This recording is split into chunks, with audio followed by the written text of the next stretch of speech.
Hello everyone, welcome back to my YouTube and Facebook channel আবরোজন শিক্ষালয়ে সকলকে স্বাগত জানাচ্ছি।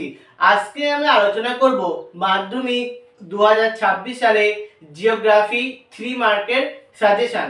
আমি আগেই বলছি এই সাজেশন কিন্তু হুবহু কিন্তু কমন পড়বে প্রোগ্রামটি। পরীক্ষার পরে তোমরা কিন্তু মিলিয়ে নেবে। প্রথমে তোমার লেসন নাম্বার 1 থেকে যে কোশ্চেনটা করবে 3 নাম্বারের জন্য, গৃহঘাত ও ক্যানিয়নের মধ্যে পার্থক্য লেখো। এরপরে বদ্বীপের শ্রেণী বিভাগ আলোচনা করো। এরপর তোমরা যে 3 নম্বরের কোশ্চেনটা এই লেসন থেকে দেখে যাবে, এটা কিন্তু খুবই ভালো একটি প্রশ্ন। যেমন দ্রামলিন ও রসের মতন বদ্বীপ এর মধ্যে পার্থক্য লেখো। এটা কিন্তু খুবই গুরুত্বপূর্ণ একটি কোশ্চেন বলে কিন্তু গণ্য করা হচ্ছে।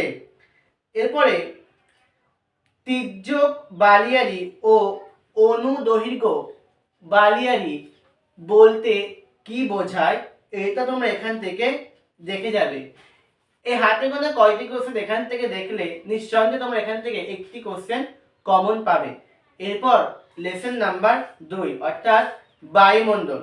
বায়ুমণ্ডল থেকে তোমরা যে সমস্ত 3 নম্বরের কোশ্চেনগুলো দেখে যাবে, প্রথম কোশ্চেন হলো ট্রপোস্ফিয়ার ও স্ট্র্যাটোস্ফিয়ারের মধ্যে পার্থক্য লেখো।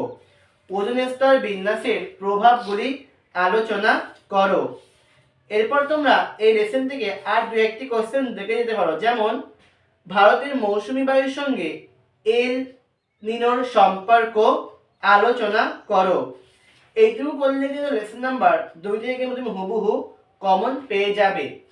এরপর আমরা পরের ভিডিওতে লেসন নাম্বার 3 এবং বাদবাকিগুলো কিন্তু আলোচনা করব। কাজেই এই বলে আজকে ভিডিও এখানেই শেষ করলাম।